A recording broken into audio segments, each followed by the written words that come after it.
Welcome back to Teaching the Unteachables, where we dive into teaching and learning methodologies for professionals like you. This episode brought to you by the Chemours Company, a different kind of chemistry company.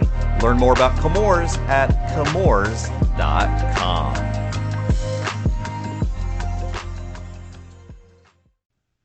All right, thank you all for joining us once again. We're hanging out with the great Don Gillis from Chemours. Don, how are you, my friend?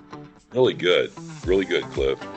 So we're going to spend a little bit of time today in teaching the unteachables and diving into the skills of speaking to our audience. And man, Don, this is a fun topic, and I think we're going to have a good time on this one. I love it. It's near and dear, and as I know it is with you, your heart. It's just really, it's what drives us all for the passion that we do in the field and the training and stuff like that. So I'm excited about this. All right, where are we going to start? Well, I tell you what, I wanted to talk about a little bit. What I thought I would share today with you is I've seen you teach, you've seen me teach and stuff like that. One of the things that caught my eye on this topic was, for the people that are just getting into training, because I, probably like you, get a lot of people coming up to me, people that we all know, that are thinking about making that jump into a bigger training position. How'd you get started, and those kind of things.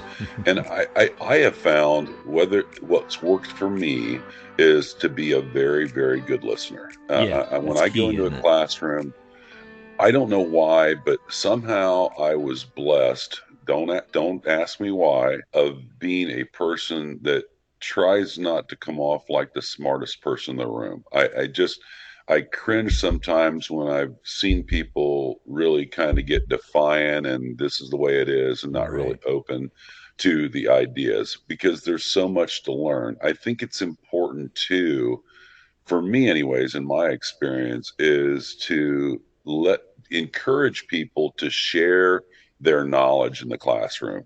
Don't control the vibe. When I teach, right, wrong, or indifferent, I try to have a conversation more than I do talk to bullet points. That's exactly right. I'm not a scripted person. I'm not good at that.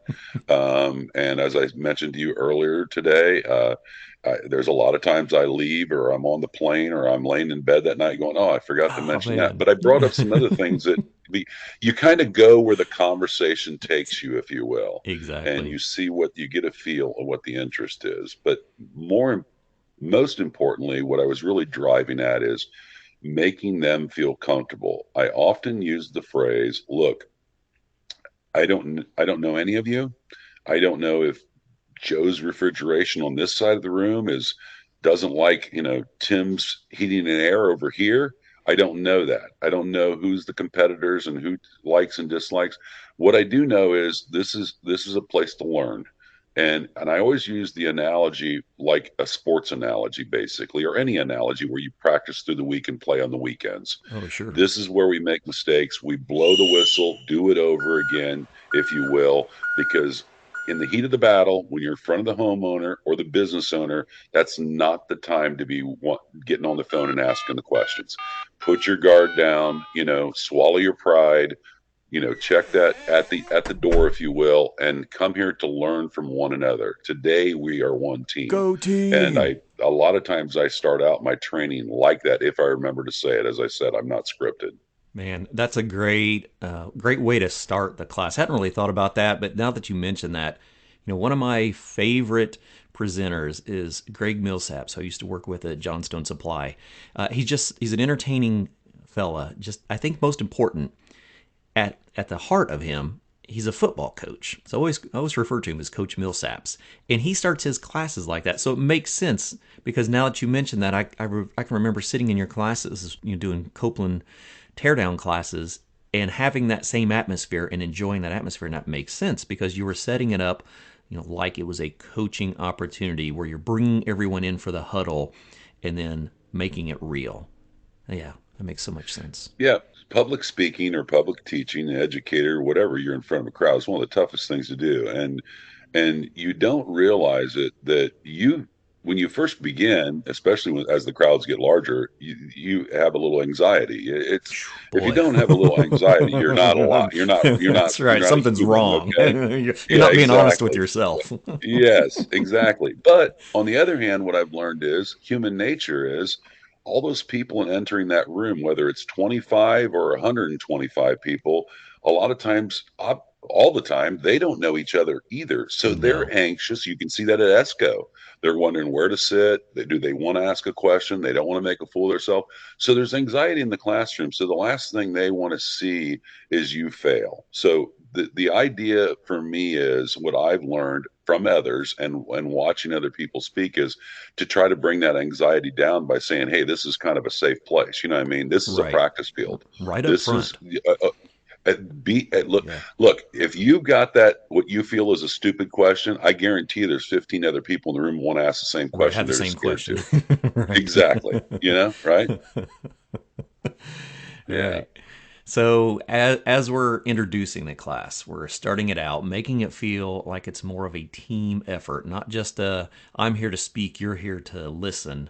Let's bring everyone in together and bring up some other perspectives, bring up, everyone's viewpoint and experiences.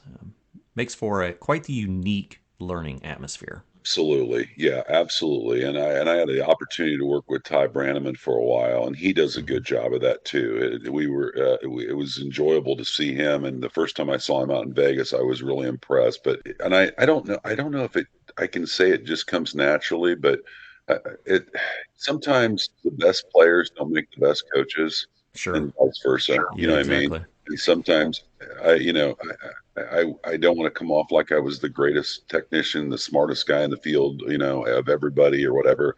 But for some reason, I have had some success teaching, and I think it's because people can see I'm sincere and I'm passionate about what I'm doing, and I'm always willing to learn. And I think that's once you set that standard in the classroom, like, hey, nobody's better than anyone else, and let's share our experiences here, and right, wrong, or indifferent.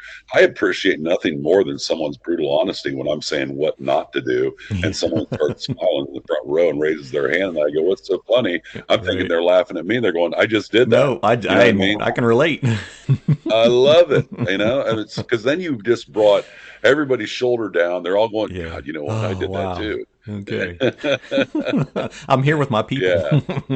Yeah, exactly. Another thing I like to do, or that I've seen a lot of success with a lot of people is I really like to, along with while you're teaching, it's always nice to have some type of product, piece, component, something like that, to get away from if you're doing a whiteboard or a PowerPoint, whatever, to pass those parts and pieces around. Right. Keep it We're a hands on. touchy-feely industry, and if you're not tearing down a compressor that day, that's great if you can do that, but not all classes are built around that. Some are 2, 4, 6 hours or whatever, but at least pass some parts and pieces around so they can touch it because I have found parts and pieces for like, disc for the disc compressors like that, the little puckets. If you put it up on a screen, it almost looks like it's 5 inches in diameter Yeah, when exactly. actually it's about the size of your thumb. You know Right. what I mean? So it really blows people minds because not everybody, again, like when I was at Copeland, have the luxury of tearing a compressor down every day like we do. You take for granted that you're seeing this, and once you pass those things around, or anything like that. One of those adapters right now. Yesterday I was passing around for the left-hand threads that's going to go Oh, on the right. tank. Yeah. You'd be surprised how many people are like, "Oh, okay, it's just an adapter. Oh, It's just a let, flared fitting, let me see changing it from this. left to right." But it's the first time they saw it. You Yep. know what I mean? And now they can go have that conversation at the shop tomorrow at the coffee machine and go, "Yeah, I was at that class yesterday. They're going to make these adapters for these A2L tanks." So just those kind of things, just whatever you can do to help educate them a little bit better. I think that's what brings me joy when I leave that day. If I think that someone got something out of it, and they can utilize something tomorrow when the boots are hit the ground, or they can go back to their service manager or the owner, whoever sent them that training, and said, man, it was really, really good. Then I've done my job. I mean, I would do what I'm doing like you would, Cliff, for free. For free. I really would. Shh! I need my I Don't need tell our my bosses money. that. Yeah, I That's know, right. right? We still have to put Yeah, food on the edit that table, out. but man, some days it is hard to believe that we actually get paid to, Mm. give back to the industry that's been so good to us. Oh, Yeah. it's so awesome. I get to, run with people like you and all the other great instructors. We really have a good life, and meeting all these other contractors and responding to their emails too. I mean, I've responded to probably 4 emails this week alone just on an article I wrote for HVAC school about oil trapping. I mean, Yeah. that story was wrote 2 months ago, and they're still coming in, and I just enjoy that, just teaching those things and learning those things and showing them what not to do. But yet, when you tell them what not to do, here's another thing that I try to pride myself on, or I pride myself on. I work hard not to do is, again, I don't like standing up behind a podium and acting like you're doing it all wrong and I'm right and here's why. You know what I mean? Yeah. I don't want to be that how great thou art person. You know what I mean? So it's really you really gotta bring it to make yourself human. I always try to actually use myself as an example. Of something I did wrong. You know what I mean? Like how many yesterday I asked him, and I did it last week too. How many people have ever released refrigerant, whether it was accidentally or not? You know. And I always get a kick out of when you only about 4 people raise Right. their hand Nobody out of wants to 40. admit It's it. like, oh my Lord. Oh my Lord. But you know what? Once you start laughing, you go, come Yeah. on. Yeah. Everybody starts chuckling and they know, they know. Now last week I did the same thing in Dallas and almost everybody in the room raised their hand. So Hmm. it depends where you're at, and again, that could be, are you comfortable with the people in the room, kind of Sure. thing. Nice. You mentioned about having something hands on. One of the tactics I like to use in the class, I have a bunch of small cutaways, filter dryers, contactors, relays, small pieces. I always try to put one piece on every table. And that way you have something to just fidget with while during the conversation, especially with filter dryers. I always make sure that I have a heat pump filter dryer cut in half, so I've got two pieces with check valves so you can see inside.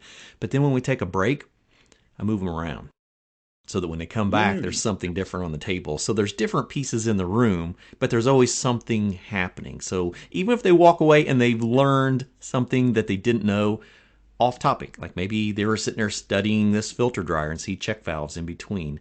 And then went, oh wow, I guess I never really looked at that. So it kind of just goes hand in hand. It just connects some of the visuals with just a little bit of memory retention.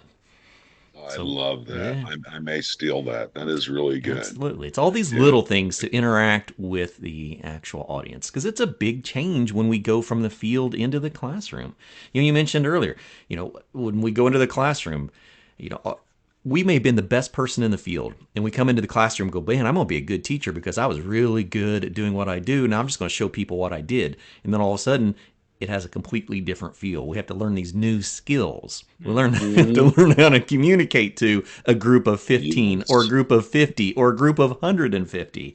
And it's not like that one-on-one conversation we used to have when we were out in the field. It's a whole different playing field. Whole different playing field. And I'm not directing this to anyone. I just am sharing what I've learned along the way. Going back to that, sometimes the best players don't make the best coaches in That's right. sports. I've seen it many a times. Sometimes the greatest coaches end up being, some of them don't haven't even play football or something like that, which is always Right. odd to me, but they're motivators, you know what I mean? Yeah. And that goes for what we do too. I like you run around with a lot of smart, you know, people in our industry. But it doesn't necessarily mean because they're the smartest people, that I know make the best instructors. It's just a blend of who you are and how comfortable you make people feel in that room. You know what I mean? And some people have to work at it and some people don't. I know when I first started with Emerson, my biggest task was overcoming the anxiety of being in front of even 25 people, Right.